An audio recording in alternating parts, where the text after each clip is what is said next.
At the Wargaming table, troops in contact, design sequence of play. So with a lot of review I think I have tackled the main sequence of play problem that was dogging me. So here's the problem, and I will take terrain out, I think, at some point, but let's say, so this is the problem, and then I'll talk about what I think is going to work. And by the way, what works is really, lots of things can work. Obviously, when I say what's going to work, I'm referring to what will sit right. All right, so we have in a wood line, we have a red 4 unit, and then we have a wood line here, let's say, wood line like that, and then let's say we have a blue unit here, blue unit here, and a blue unit here. So 3 blue 4 units, 1 red 4 unit. Red 4 unit is in cover and concealment. Red 4 unit can clearly see 2 of the 3 blue units in the open. And it's blue 4 units action. The problem is this. Blue 4 unit activates this stack and goes 1, 2, 3. 1, 2, 3. And at this point, blue 4 unit is marked +3 action periods. Has 1 more action point left to spend, by the way. So if red 4 unit doesn't do anything, because red 4 unit wants to take care of 1 or both of these units in the open, let's say, then blue 4 unit uses its 4th action point to fire at red 4 unit,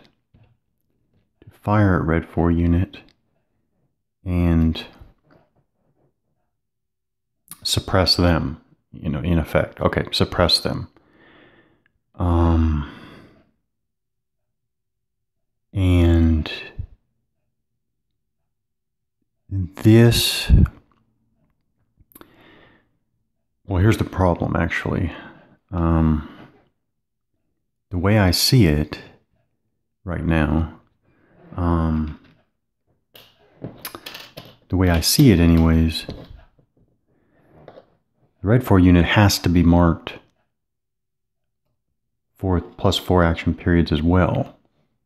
The reason being that the blue 4 unit fired after expending multiple action points.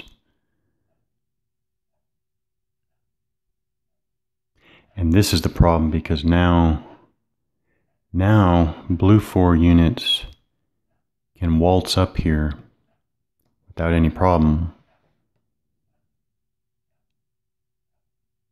And then when you look back at this minute of simulated time, it doesn't make any sense. So this is, I think, a variation on the group rush problem. The group rush problem, I guess, is nothing more than, take these out for a minute. The group rush problem is nothing more than 3 units, 1 unit. 1 unit rushes forward, draws all the fire from the defender, using the defender in one way or another, and allowing other units to waltz up without any problem resistance or what have you. By the way, I should point out that if the end result is this unit hurt or killed, damaged or killed, and then these units come up and hurt or damage or kill the red 4 unit, I think the whole design for effect thing of saying, well, that's okay because the end result is about right. The end result of starting with 3 to 1, so to speak. So the idea that you start with 3 to 1 and the end result is that, and saying that that's okay is just unacceptable. And I'm not even implying that any wargame actually does that. I'm not thinking of anything in particular off the top of my mind, but I just want to say this design for effect, no way. No way. Okay, so that's out of the question. So back to our problem. The problem, so to speak, is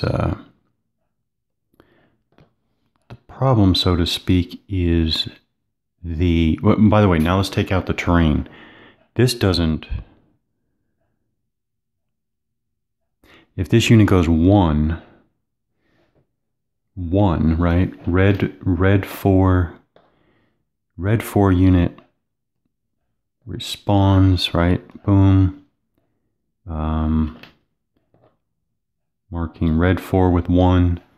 This unit goes 1, but red can't respond because at 1 it was responding to this unit, so then it goes, 2, then red 4 unit responds, right? 2, and now this one, now 2, and this one goes 1, can't respond because at 1 he was responding there. 2 can't respond because at 2 red 4 was responding here, and then 3, then red responds 3.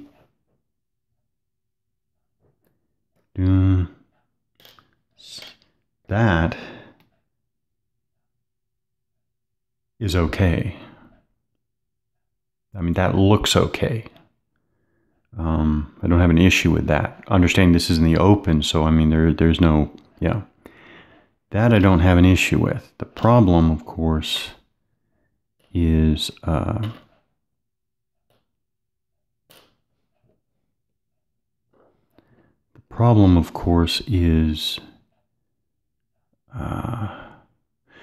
what happens when just one unit has a covered and concealed route forward. So now, again, 1, 2, 3. If red 4 does not interrupt and react, I'm back to interrupt. If red 4 does not interrupt and react, then blue 4 unit simply suppresses, allowing, a bad situation.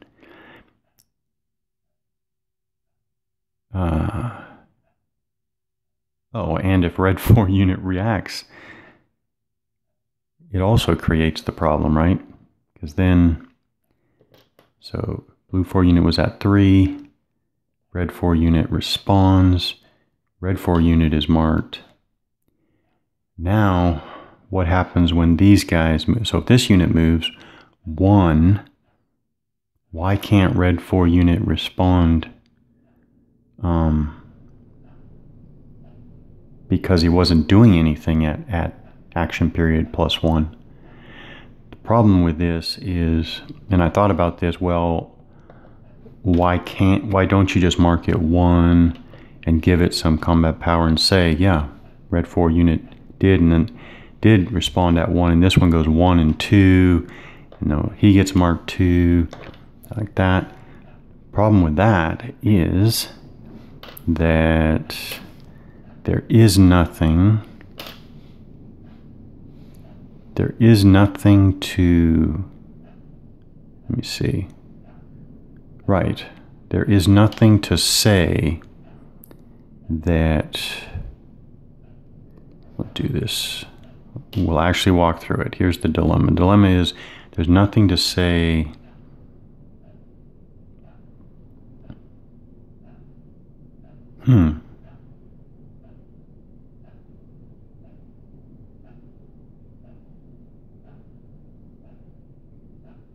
Well, my idea is there's nothing to say this unit didn't just move or expend AP in some other way, action points. They didn't go 1, 2, 3, like that.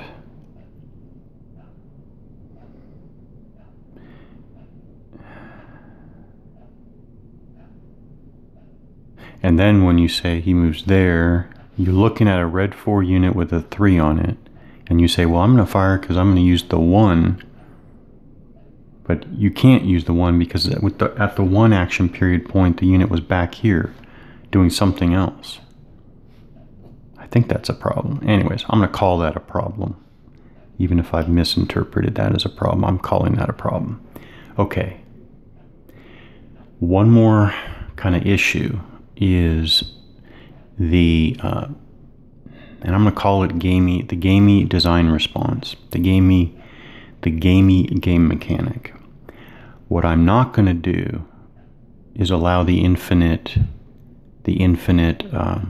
fire response. So to go back to what I called the group rush problem, where one unit runs up, draws all the fire, allowing the others to waltz up.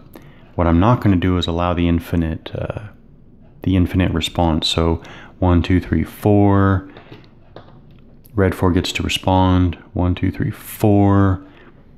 You know, or maybe wouldn't even wait till he's adjacent. Maybe he would wait till he's there, drops there. 1, 2, 3. You know, the defender or target of the group rush gets infinite response fire. Takes care of a problem, but doesn't sit well and is not going to be acceptable to me. It doesn't sit well. It doesn't. That is a gamey response to a gamey game move. No, not doing it. So this is where I had the dilemma. What do I do? If I'm not going to allow infinite response.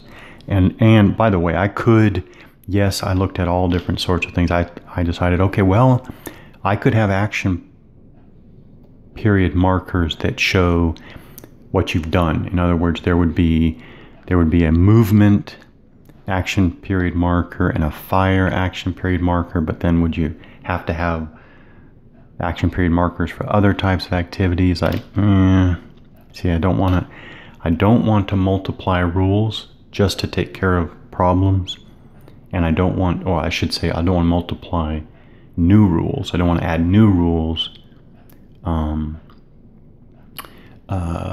don't want to add new rules to take care of problems, and I don't want to resort to gamey rules in response to a problem. Gamey is infinite response fire.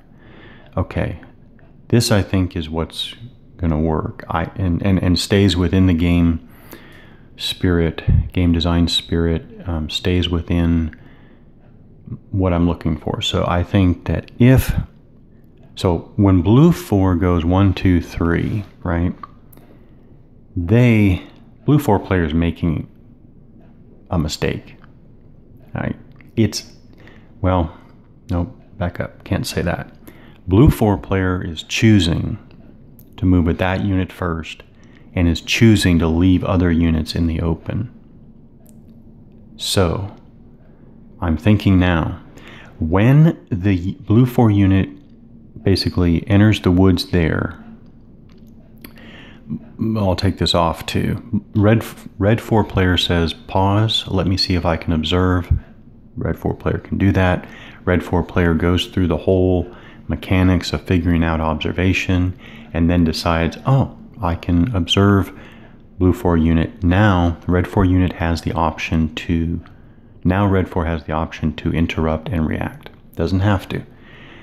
If red 4 player says, yes, I'm interrupting and reacting, then the 3 goes on there because the blue 4 player expended 3 action points to get there.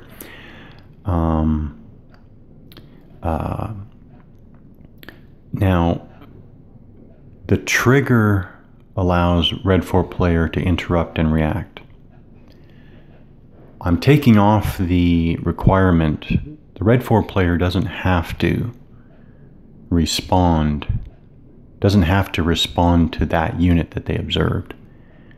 The trigger allows the interruption. The red 4 player can do other things, but the red 4 player has to respond with the unit that is chosen to react to the trigger. So if there's another red 4 player can't respond with an entirely different red 4 unit on another part of the battlefield that didn't see the trigger. Okay. But as long as red 4 player chooses a stack that was able to observe the trigger, red 4 player can interrupt and react. Now, in this case, this is what I'm going to allow that stays within the... I've never wanted to be... The rules have never been limited to one fire, one line of fire, one target. Never. I did talk about contiguous fire. Now I'm saying I'm not even sure contiguous fire is necessary. What I mean by that is when red 4 player interrupts and reacts, it is still going to be that the red 4 player is marked with the same action plus 3 action period as the... Oh. No, it has to be the action period marker of the unit that was the trigger. Okay, so it is the 3. Now, what's going to be different is the red 4 player that's reacting, they can fire and they can divide up their fire. So if, for example, we say that this red 4 unit generates 6 fire factors, now red 4 player is dropping firepower here, which because the fire has a 3 action period marker marks that unit, right? And let's say he chooses to drop 2 firepower on there and drops 2 firepower on there, which, as you guessed, if I can find another marker, yes, that is actually going to work. And the reason is because blue 4 player chose to act with a unit that isn't even under threat. That decision is going to result in this result.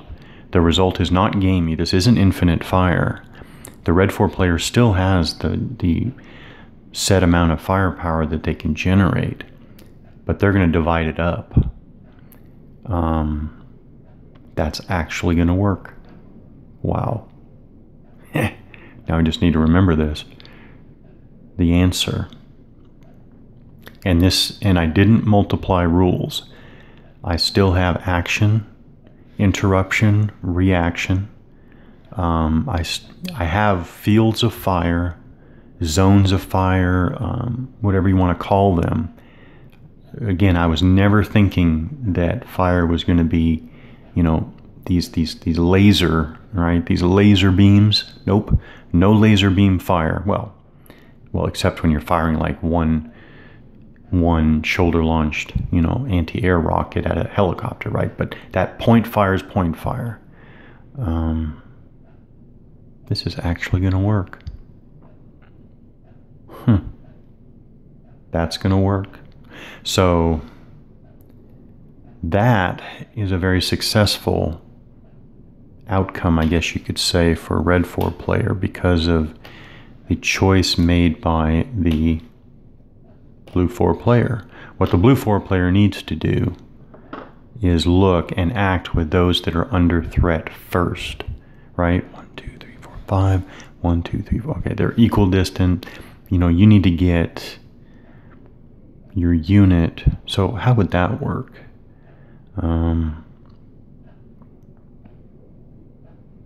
Let's say this unit can move here and then moves, well, just moves here. And let's say that well, no, he would still be under some observation.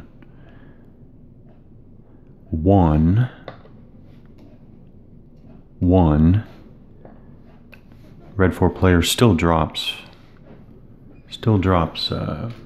firepower on that. I have to point out that because it's been a while since I've talked about it. Part of this blue 4 unit is observed, so therefore part of it is going to receive fire. I'll talk about that in the future, but if part of the unit can be observed, part of the unit can be fired at. Okay. Then it would go back to blue 4 player. Then you would go 1. Is that allowed? 1.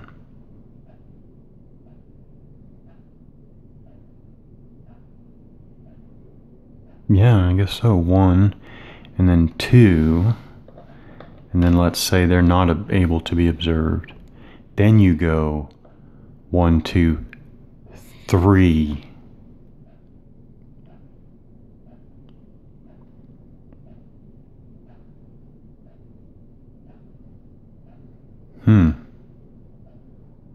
So I would still say that red 4 unit can bump up their action period. I haven't even really talked about that, but they go 1, 2, 3. If they're observed, then I think red 4 player fires again and mark 3.